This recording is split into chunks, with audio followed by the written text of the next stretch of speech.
Jillian was still screeching when the bulldozer's steel blade tore through the HOA office wall like it was made of cardboard. Paper citations whirled into the air, fluttering over the lake like some bureaucratic blizzard from hell. Her voice cracked mid-threat as she finally understood what was happening. Her counterfeit authority was being reduced to splinters, and it wasn't symbolic. It was literal. And all of it sat on land that had never belonged to her. I stood there, arms crossed, boots dug deep into the dirt that carried my family's name, watching it all unfold with the calm of someone who'd been waiting years for this exact moment. The sight of Jillian's horror wasn't just satisfying. It was just righteous. You ever see someone realize in real time they picked the wrong person to go to war with? That's what happened to her. She sunk a boat in a lake she didn't even own. And then she went toe-to-toe with the man who did. There's a certain silence only a lake can hold. The kind that hovers at dawn before the wind decides to wake, before the surface ripples. That hush is sacred. I built my life around it. My name's Cole Maddox, and I don't live by the lake, I own it. All 62 acres of forest-wrapped, spring-fed water that's been in my family since before most of these HOA clowns knew what elevated lifestyle meant. Officially, it's called Maddox Rest, named after my grandfather, but around here, they just call it Cole's Lake. Simpler. More accurate. My house sits up on the West Ridge, a craftsman-style lodge built from cedar with a porch that catches every sunrise and a flagpole that's never missed a morning in 4 decades. When the wind hits just right, the flag snaps once, crisp and loud. A warning shot. This land isn't up for discussion. My dogs roam free. My docks are mine, down to every nail. The rules here are written in bark, blood, and boundary stakes, not pastel flyers or QR codes. I retired early after selling my logistics firm to a national distributor. I don't owe anyone an explanation about how I spend my days. I fish. I hike. I read legal briefs the way some people read thrillers. And I keep my permits current because peace only lasts if you're capable of protecting it. The closest town is 4 miles down a gravel path. The nearest problem used to be 5 until they built Clearwater Glen. Planned community, gated access, and a brochure that sounded more like a prison with succulents. The moment I saw the developers roll in, I knew trouble was inevitable. They built it fast, cheap siding, hollow beams, homes so identical you could rotate the whole neighborhood and not notice. I kept my distance. My property line runs east to the far bend of the lake, then hooks north through dense pine like a shepherd's crook. Everything from my back porch to the water's edge is mine. I pay taxes on the lake itself. It doesn't just reflect clouds, it reflects jurisdiction. But they didn't care. The first letter came in a baby blue envelope labeled Community Courtesy Notice.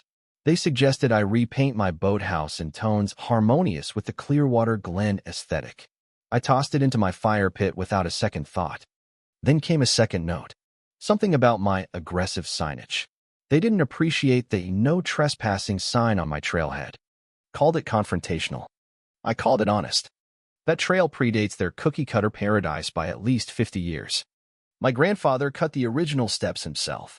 Soon after, new signs appeared: synthetic wood, rope railings, even QR codes linking to their community app.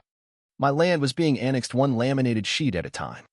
I caught a couple strolling across my dock like it was a municipal pier. I walked out with my coffee and told them, "You're 50 feet past where your rules stop." They turned red, huffed, and left. I figured that would be the end. It wasn't. The notices kept coming in signed, overly cheerful, full of veiled condescension that made you want to punch a serif fawn in the throat. I stuffed them all into a shoebox in the hallway. Watching them pile up was like feeling barometric pressure drop before a storm. Then they crossed the line. Literally. I was clearing brush on the East Ridge when I saw it, a freshly stained bench, a plaque, and a tiny flag that read, "Donated by the Clearwater Glen Beautification Committee." It sat a good 10 feet over the line, square on my side. I disassembled it in 10 minutes flat and left the pieces in a neat stack back on their turf. That got their attention. The next day, a guy named Preston showed up. Skinny, khakis, clipboard glued to his palm. Called himself the community liaison. I told him he had 30 seconds to vacate my porch. He left in 15. But I knew then it wasn't going to stop. I installed trail cams. Not for deer HOA incursions. It didn't take long.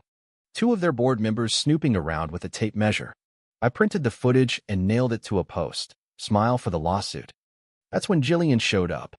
Mid-50s, platinum hair, and teeth too perfect to be real. Introduced herself as the president of the HOA. Said it like she expected me to bow. She offered dialogue. I told her unless that dialogue involved signed easements and a checkbook, I wasn't interested. She tried charm. Then threats. Something about neighborhood compliance. I shut the door. After that, it escalated. Flyers on my truck. Teen volunteers patrolling the lakeside like clipboard cops. Their Facebook page shared posts about non-compliant vessels and environmental concerns. It was a smear campaign disguised as community engagement. They weren't just crossing lines. They were rewriting maps. But they didn't understand who they were dealing with. I've been sued by companies 100 times richer than Jillian's HOA. I've fought land disputes that dragged through courts for years. And I've won every time. Because when your name's carved into county granite, paper fines don't mean a thing. Still, I didn't expect them to go after my boat. It started with a certified letter delivered by a teenager who looked embarrassed to be the messenger. From the so-called Clearwater Glen Environmental Review Board. A fancy packet accusing my boat hand built by my father in 1973 of being a visual disruptor, unregistered pollutant, and hazardous relic. It was ridiculous. Glossy charts, fake seals, fines listed in bold, and a note that I'd been escalated to Tier 2 Community Watch, as if they had the right. I laughed. Hard. I pinned the letter to the fridge with a trout magnet and went fishing. But Jillian doesn't take being laughed at lightly. A week later, I found her standing on my dock flanked by 2 clipboard goons in matching polos. "You're in violation," she said. "Of what?" I asked. "Section 4.2 of the Community Waterway Preservation Act," she smirked, waving her tablet. "That's not real." "It is now," she replied. That's when I saw it. She wasn't bluffing anymore. She was inventing laws. Manufacturing a... I turned to her enforcers. "You boys planning to trespass, or just auditioning for mall cop?" They didn't answer. Jillian just smiled. I left. I wasn't wasting another breath. I already told her once this isn't her jurisdiction. The next morning, my boat was gone. I stared at the dock in disbelief. The ropes were cut. No drag marks. No drift. Just empty cleats and quiet water. I scoured the shoreline. Checked the cameras. Nothing. It was a surgical disappearance. That afternoon, Jillian paddled by on a board, smug behind overpriced sunglasses. "Looking for something?" she asked. "You have one chance to tell me where my boat is." "Oh, it's still here," she chirped. "Just submerged. Necessary environmental mitigation." She filed some fake emergency order, claimed it was leaking oil. Said it disrupted the community's visual harmony. "It's not your lake," I said. She flipped her tablet. "According to our overlay." "That overlay is fantasy. Not according to our bylaws." She paddled away. That evening, I dove. Found Rubami boat 20 yards out, resting in the silt. Still intact, but clearly dumped. I surfaced, shivering, angry. This wasn't about rules. This was sabotage. I didn't scream. I didn't call the sheriff. I went to my barn. Pulled out the old metal file cabinet labeled disputes. My grandfather's notes, blueprints, deeds. Maps dating back to 1958. Then I found it, the original survey, and the modern one from 2012, the year Clearwater Glen got their permits. Something didn't add up. I overlaid the two. The HOA building glass walls, fake columns, boardroom views set 30 feet past the legal boundary. On my land. I walked the line myself.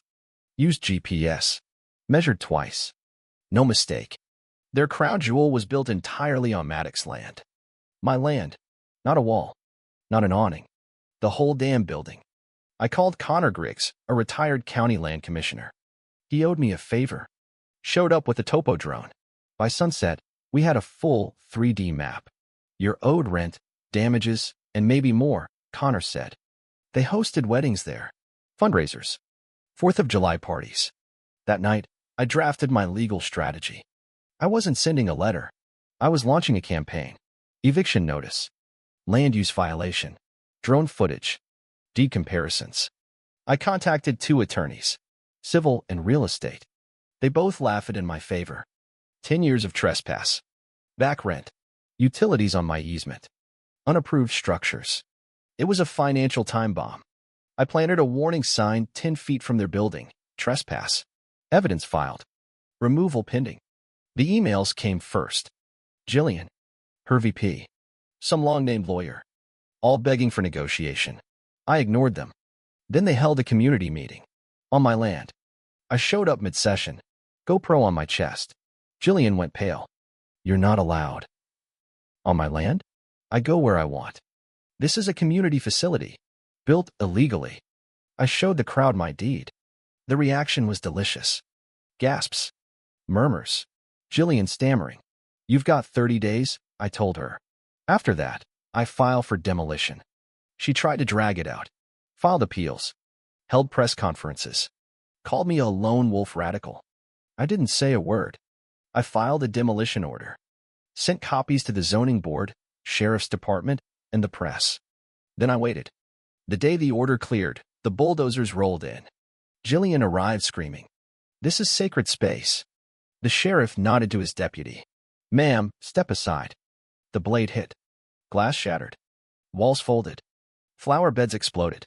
The HOA office fell like a toy house. Justice. The crowd clapped. Phones recorded. HOA board members scurried away like rats abandoning ship. By noon, it was gone. Just dirt and dust. My land. Free again. I held a press conference. This wasn't revenge. It was reclamation.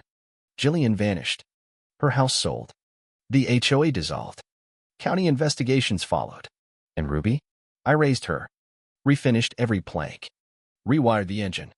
She shines again, right where she belongs. There's a new sign on the dock now. Private. Trespassers will be publicly humiliated. And a stone marker on the old HOA site. Here stood the empire of arrogance. Returned to the earth it never owned. The lake is quiet now. The silence isn't uneasy anymore. It's earned.